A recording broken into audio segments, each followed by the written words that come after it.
عن عابس بن ربيعة عن عمر أنه جاء إلى الحجر الأسود فقبله۔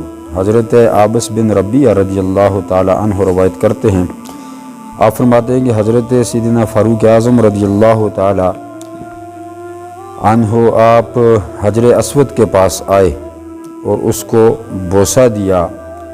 فقال انی لا اعلم، اور فرمایا کہ اے حجر اسود میں جانتا ہوں، انکا حجر لا تضر ولا تنفع، کہ تو ایک پتھر ہے اور تو نہ ہی نفع دے سکتا ہے اور نہ ہی نقصان دے سکتا ہے۔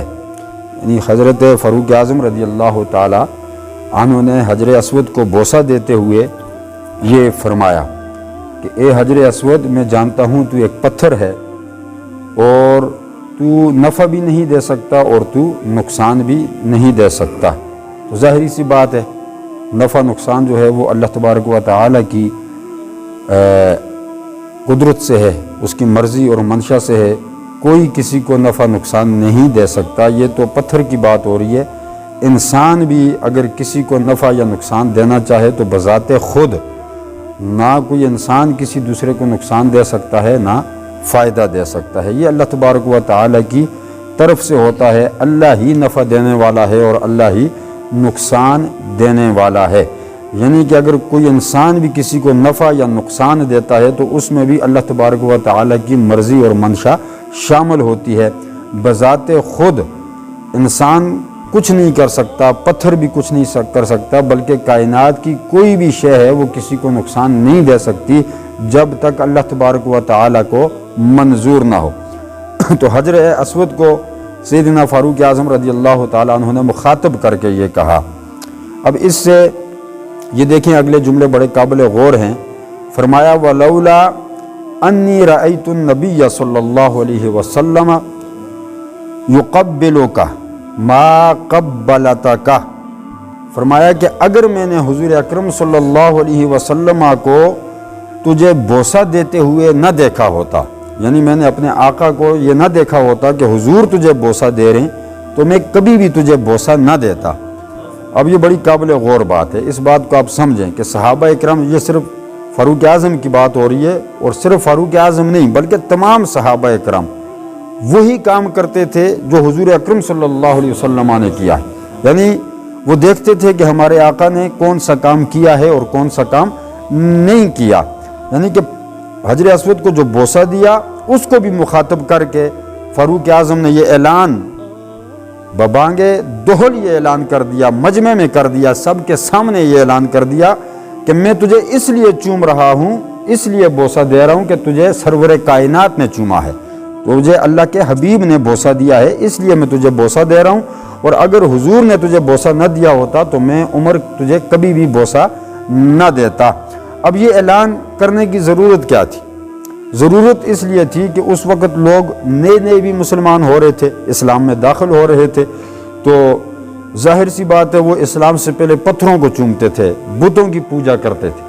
تو اب کعبے کے اندر آ کر جب انہوں نے دیکھا کہ حجر اسود کو چوما جا رہا ہے تو پھر فاروق اعظم نے یہ اعلان اس لیے کیا کہ یہ جو نئے نئے لوگ مسلمان ہوئے ہیں، اگر یہ ہمیں حجر اسود کو چومتا ہوا دیکھیں گے تو ظاہر سی بات ہے یہ سمجھیں گے کہ بھائی ہم اسلام سے پہلے بھی تو یہی کام کرتے تھے، پتھروں کو چومتے تھے، بتوں کو چومتے تھے، ان کے آگے جھکتے تھے، ان کو بوسے دیتے تھے، تو اب یہ پتھر ہے، دیوار کعبہ میں نصب ہے تو یہ پتھر کو بھی چوما جا رہا ہے، تو اسلام میں اور کفر میں فرق کیا ہوا؟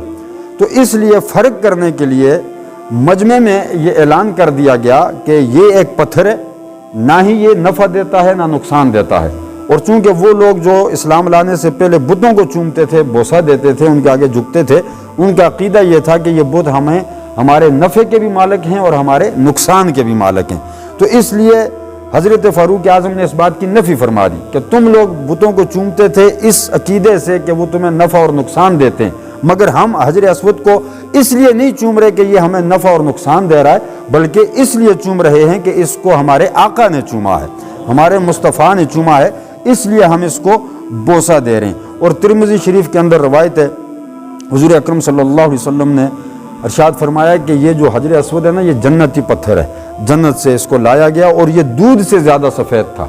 یعنی یہ اب تو کالا ہے نا، حجر اسود اس کو اس لیے کہا جاتا ہے کالا پتھر. حجر پتھر کو کہا جاتا ہے، اسود کالے کو کہا جاتا ہے. تو کالا پتھر اس کو کہتے ہیں. یہ کالا پتھر نہیں ہے، یہ سفید پتھر تھا. یہ سفید پتھر تھا. حضور نے فرمایا دودھ سے بھی زیادہ سفید تھا. لوگوں کے گناہوں نے اس کو کالا کر دیا. یعنی گناہگار لوگ اس کو چومتے ہیں تو لوگوں کے گناہ یہ اپنے اندر جذب کرتا ہے، تو لوگوں کے گناہوں کی وجہ سے یہ پتھر کالا ہو گیا ہے. یہاں ایک روایت قرآن کی تفسیر میں آپ کو مل جائے گی 9ویں پارے کے اندر، وَإِذْ أَخَذَ رَبُّكَ مِن بَنِي آدَمَ مِن ظُهُورِهِمْ.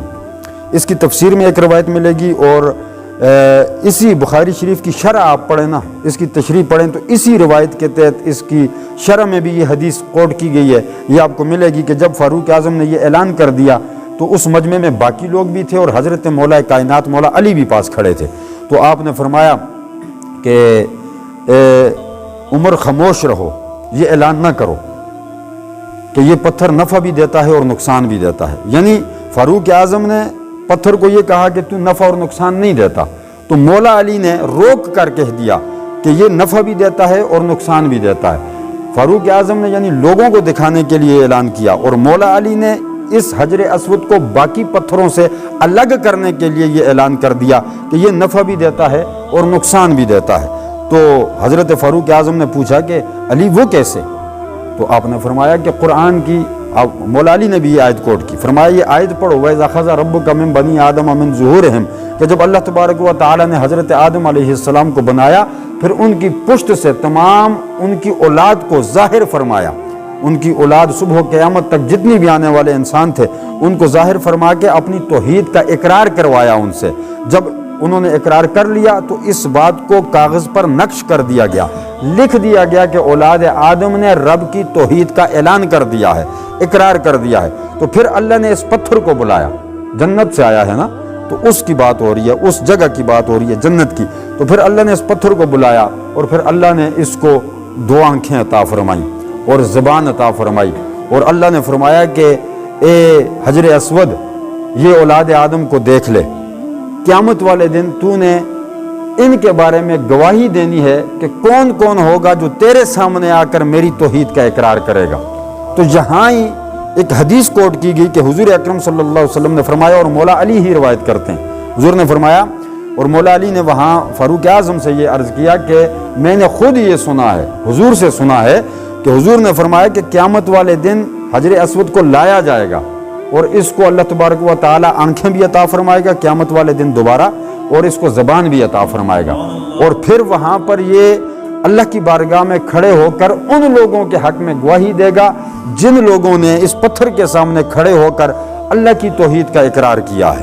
تو مولا علی نے پھر عرض کیا کہ اے فاروق اعظم، دیکھو کہ یہ پتھر نفع بھی دیتا ہے اور نقصان بھی دیتا ہے. یعنی جن لوگوں کے حق میں اس نے گواہی دے دی تو اللہ ان کو جنت عطا فرما دے گا، تو ان کو نفع ہو گیا. اور جن لوگوں کو مطلب یہ نہیں پہچانے گا، ان کے حق میں گواہی نہیں دے گا، تو اللہ ان کو جہنم میں ڈال دے گا، تو پھر ان کو نقصان ہو گیا. تو فاروق اعظم نے ایک بڑا قابل غور جملہ فرمایا. فاروق اعظم نے کہا کہ اے ابا الحسن، یہ مولا علی کی کنیت ہے، اے حسن کے باپ، اے حسن کے باپ، میں اس قوم سے پناہ مانگتا ہوں جس قوم میں تو نہیں ہوگا. یعنی تیرا ہونا بھی باعث ہدایت ہے دنیا کے لیے، تیرا موجود ہونا بھی باعث برکت ہے. اسود بذات خود نفع نقصان نہیں دے سکتا، لیکن جب اللہ تبارک و تعالی اس سے نفع اور نقصان لوگوں کے حق میں لینا چاہے تو پھر یہ نفع بھی دیتا ہے اور نقصان بھی دیتا ہے. اور حضور اکرم صلی اللہ علیہ وسلم نے فرمایا کہ یہ حجر اسود زمین پر اللہ کی برکت ہے، اللہ نے برکت اتاری ہے اپنی اس پتھر کی صورت میں، یہ اللہ کی برکت ہے. اور یہ لوگوں کے لیے فائدہ مند ہے کہ جو بھی اس کو چومے گا، جو اس کو بوسہ دے گا، تو یہ قیامت والے دن اس کے حق میں گواہی دے گا. اور آج بھی دیکھیں مسئلہ یہی ہے دین کا کہ آپ جب وہاں جاتے ہیں تو اس کو استلام کہا جاتا ہے نا، کہ حجر اسود کے سامنے کھڑے ہو کر اس کو بوسہ دو، اس کو چومو. اور اگر چوم نہیں سکتے، بوسہ نہیں دے سکتے، مس نہیں کر سکتے، تو دور سے اشارہ کر دو، اس کے سامنے کھڑے ہو کر دور سے اشارہ کر دو اور اس کو گواہ بنا لو کہ ہم تیرے سامنے آئے ہیں. تو اگر وہ نفع نقصان نہیں دے سکتا تو پھر اشارہ کرنے کا مقصد کیا ہے؟ وہ تو دیکھ ہی نہیں سکتا، پتھر ہے.